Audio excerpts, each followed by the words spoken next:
Presiden Prabowo Subianto menyoroti banyaknya masyarakat kecil yang terjun ke dunia saham namun mengalami kerugian. Prabowo menilai, para bandar besar atau investor berpengalaman cenderung lebih unggul dalam permainan saham dibandingkan masyarakat biasa. Apalagi menurutnya, masyarakat desa seringkali mengaitkan investasi saham dengan perjudian.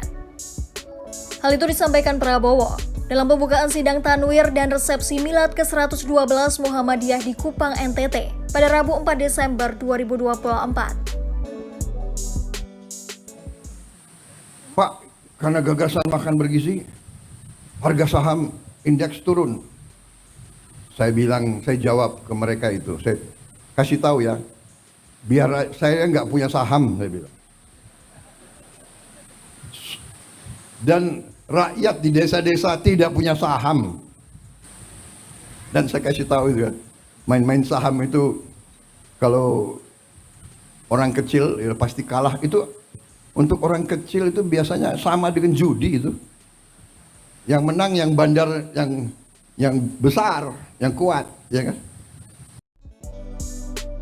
Topik mengenai saham ini muncul ketika Prabowo membahas gagasan program makan bergizi gratis. Prabowo mengaku sempat ditakut-takuti indeks harga saham gabungan atau IHSG akan anjlok saat gagasan makan bergizi gratis diluncurkan. Mendengar hal tersebut, ia lantas menjawab bahwa dirinya tidak memiliki saham.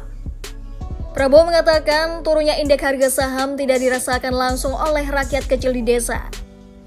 Ia menjelaskan bahwa penurunan IHSG menjadi salah satu ancaman yang ia hadapi saat menggagas program makan bergizi gratis.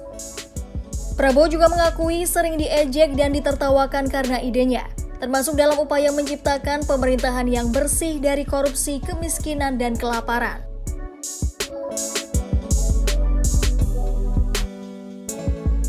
Menanggapi hal ini, Direktur Pengembangan Bursa Efek Indonesia Jeffrey Hendrik mengaku setuju dengan pernyataan Prabowo yang menyebut bahwa masyarakat kecil yang terjun ke dunia saham pasti akan kalah.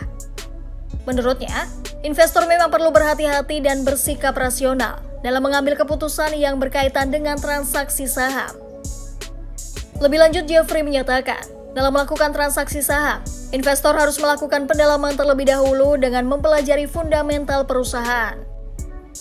Ia menilai, keputusan yang hanya dibuat rekomendasi influencer tanpa memahami fundamental saham bukanlah hal yang bijak.